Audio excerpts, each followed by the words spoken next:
I'm Katherine Pill, Curator of Contemporary Art at the Museum of Fine Arts, and thank you for joining another Wild Creations workshop. I'm really thrilled to be talking about the great Georgia O'Keeffe, and to say that the Museum of Fine Arts is proud to have 3 works by O'Keeffe in our collection would truly be an understatement. She is a pioneering force of American modernism and really just had such a singular style that makes her one of the most exciting artists of our time. So we have 3 works by O'Keeffe, and they really span 3 of her major subjects, and that's the nightscapes that she did in New York, it's her close-up views of flowers, and of course the New Mexico landscape. So we have Poppy from 1927, as well as New York Night, Madison Avenue from 1926, and these were donated by the Henderson family, who have been very good to us in terms of major gifts to the museum. Now, these paintings were purchased directly from Alfred Stieglitz at 291, his gallery that was founded in 1905. Stieglitz saw O'Keeffe's charcoal works on paper. These were purely abstract, and he was so excited by them that she earned an exhibition at 291 in 1916.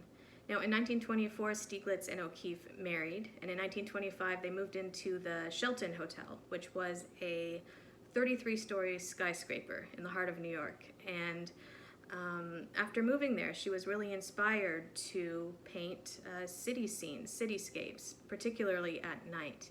Now, this is something a lot of male artists were looking into. This is an age of major industrialization and just these skyscrapers going up, and they were sort of using hard edges to kind of capture or to represent some of the developments that were going on in cities. O'Keeffe wasn't exactly encouraged to start this series. Stieglitz was worried that this change in subject matter would affect her gallery sales, but as I quoted in the essay, she said, "But I did it anyway." And she did these sort of night scenes through the mid to late 1920s. The one that we have is incredibly abstract. I mean, it's very difficult to sort of tease out where the city scene is. But one thing that she was known for these paintings was to really place a lot of emphasis on the light source. So you can sort of see almost like a glowing orb and then a very straight sort of diagonal line that carries from the bottom left up through the right, which could be perhaps the corner of a building.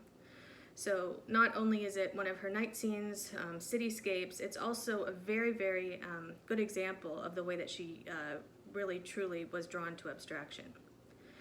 Now, we also have Poppy from 1927 from the Hendersons. O'Keeffe did 7 poppy paintings, paintings with the poppy as a specific subject. And there are only 2 others at this scale that ours is at.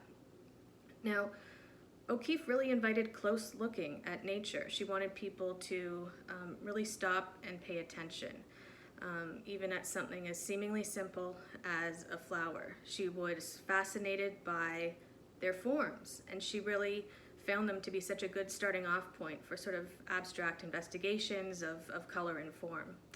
Now, of course, a lot has been read into the vaginal imagery that can be seen in some of these flower paintings. And there has been a sort of sexualization of her work. And this is something that was actually promoted by Stieglitz as a way to sort of further sell her work, kind of make it sexy. And this is something that a lot of male art critics at the time were perpetuating. O'Keeffe was at heart a formalist. She really wanted her works to be discussed on a level of composition, of color and line, more so than any kind of projected symbolism. So she would say that any type of sexualized or reading of erotic imagery in her work was really about the viewer's affairs more than hers.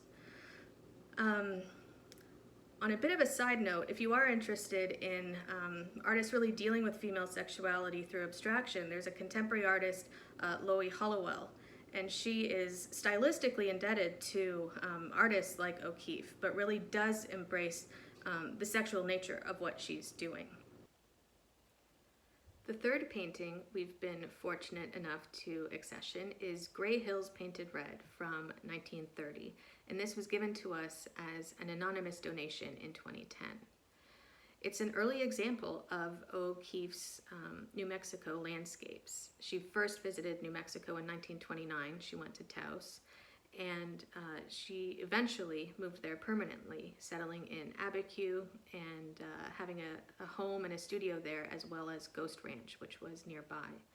She was influenced by the colors, the light, the dry climate, the geological formations. I mean, she could sort of tease out these forms inspired by these rock formations that were just incredible. She found it, well, obviously quite inspirational, just being there. Now, throughout her career, O'Keeffe fought against sexism. She wanted the focus to be on her work and not on her gender. She did decide to remove herself from any exhibition that was female only. She did that famously in 1976 when she refused to be a part of a show in LA. And looking at her relationship with feminism, I think, is really interesting. The author Linda Grasso has taken up that topic in a book called Equal Under the Sky that looks at O'Keeffe and her relationship with 20th century feminism. But really, I think her stance can be summed up with this quote. Men put me down as the best woman painter. I think I'm one of the best painters. And so, on that note, I say goodbye and thank you again for joining us.